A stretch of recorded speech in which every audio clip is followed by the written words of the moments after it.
Okay, so welcome to my first video and welcome to my channel.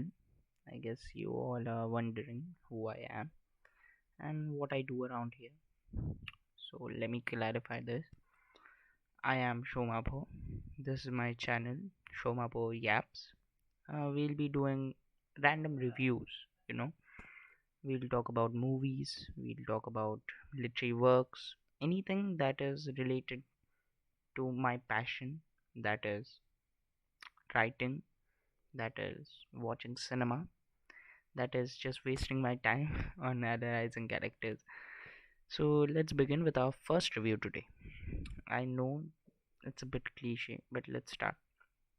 The first review that I'll give is about the movie Khosla ka Ghosla.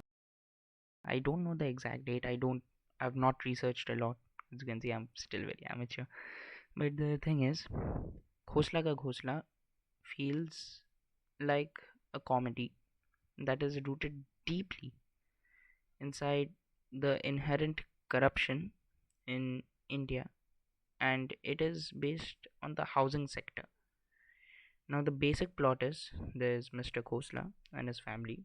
He has bought he has bought a plot in one he's bought a plot in Delhi. Okay, and in this plot, he has given all his savings, all his money, and he thinks about building a very big house so that all of his family can live comfortably, one floor for each of them. But once he goes to check up on his house, the plot, and he finds that it's now walled off. What can I say? And then he discovers that one guy, he has just uh, taken over it. Now the whole story revolves around them trying different ways to somehow reclaim it back, and the way they reclaim it back is pretty witty, it's humorous, it's ironic, it's funny. I said humorous, but it is different from that. It's funny as in the jokes land at the perfect time, and there's a small romantic part, I guess, and there's a big part about family and all that. So let's go to my special part, that is the bit where I rant about the characters. Number one is Mr. Khosla himself. And Mr. Khosla himself, he's a standard guy with a standard job. He is just about to retire. I think Mr. Khosla is a pretty decent guy. He has done a lot of work, he has got a lot of money. According to a middle class, at least, a lot of money. Means, how can you buy a plot of land without a good amount of money, right? Now, there comes his three children, the eldest one, the middle child, and the third youngest, the girl. I don't remember their names. I'm extremely sorry. From my next video, I'll research more. But let's talk more about it. The eldest child, he's pretty funny, over the top. He portrays the average Delhi dude that we have pictured in our minds. Aggressive, funny, a bit dumb, but street smart, you know. Then comes the second child. Now, his name I remember a bit, Cherry. Chiranji Lal Khosla. Uh, this character is very educated, and this education has given him the opportunity to go to many places. And he's a bit, you know, busy in his work, and he's a bit pretentious of himself about that work. And he also has a love life, I guess. The movie shows his love life, but not in great detail. So, like, not in great detail, as in, what can I say? There's not a overarching story about it. Like, yeah, there's a B plot about it, but the thing is that something's missing. It's like very subtle. It does not ruin the comedy at all, and I like that. That is how romance and comedies should be.